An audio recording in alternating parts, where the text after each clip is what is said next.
Ever cracked your knuckles and heard someone say, "Stop, you'll get arthritis"?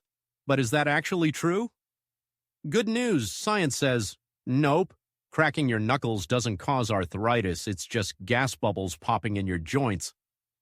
But if you overdo it, it might cause weaker grip strength over time, so maybe don't go full-on popcorn mode.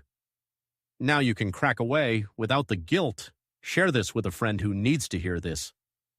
Follow for more mind-blowing myths and facts.